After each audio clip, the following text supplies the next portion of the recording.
পৃথিবীর প্রায় সব ধর্মেই বিয়ের নিজস্ব রীতিনীতি রয়েছে। হিন্দু ধর্মে অগ্নিকে সাক্ষী রেখে 7 পাকে ঘোরা ও মন্ত্র উচ্চারণের মাধ্যমে বিয়ে সম্পূর্ণ হয়। খ্রিস্টান ধর্মে গির্জায় পুরোহিতের উপস্থিতিতে বর-কনে একে অপরের প্রতি আজীবন পাশে থাকার অঙ্গীকার করেন। ইহুদি ধর্মে ছুপ্পা নামের বিশেষ ছাউনির নিচে আশীর্বাদ ও ধর্মীয় আচার শেষে বিয়ে সম্পূর্ণ হয়। আর ইসলামে বিয়ের মূল ভিত্তি হল ইজাব কবুল, অর্থাৎ সাক্ষীদের উপস্থিতিতে স্পষ্টভাবে প্রস্তাব ও গ্রহণের ঘোষণা। মুখে কবুল না বললে সাধারণভাবে ইসলামী শরীয়ত অনুযায়ী বিয়ে পূর্ণতা পায় না। কিন্তু প্রশ্ন হলো, বোবা বা বাক প্রতিবন্ধী মানুষের বিয়ে কিভাবে হয়?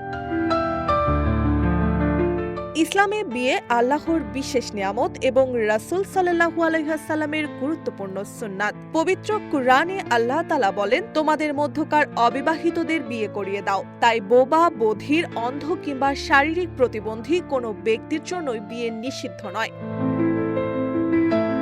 ইসলামী ফিকহ অনুযায়ী বিয়ে শুদ্ধ হওয়ার জন্য সাক্ষীদের সামনে ইজাব কবুল আবশ্যক। তবে বাকশক্তিহীন ব্যক্তি যদি লিখতে পারেন তাহলে লিখিতভাবে বিয়ের প্রস্তাব ও সম্মতি জানালেই বিয়ে বৈধ হবে। আর যদি লিখতেও না পারেন তাহলে স্পষ্ট ইশারা বা প্রচলিত সংকেতের মাধ্যমে সম্মতি প্রকাশ করলেও শরীয়ত অনুযায়ী বিয়ে সম্পূর্ণ হবে। এ বিষয়ে আল মাবসুদ, ফাতাহুল কাদির, ফতোয়ায়ে হিন্দিয়া ও রদ্দুল মুহতার সহ একাধিক নির্ভরযোগ্য ফিকহ গ্রন্থে সুস্পষ্ট বিধান রয়েছে।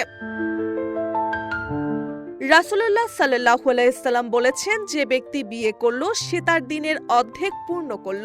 তাই ইসলাম কারো শারীরিক সীমাবদ্ধতাকে বিয়ের পথে বাধা মনে করে না, বরং বৈধ উপায়ে পরিবার গঠন, চরিত্র রক্ষা এবং মানবিক প্রশান্তি অর্জনের সুযোগ নিশ্চিত করে। তবে বিয়েতে ধার্য করা মোহর পরিশোধ করা প্রত্যেক স্বামীর জন্য অবশ্যই ওয়াজিব, যা ইসলামী শরীয়তের অন্যতম গুরুত্বপূর্ণ নিদর্শন। মার্জিয়া মৌ, রূপালী বাংলাদেশ।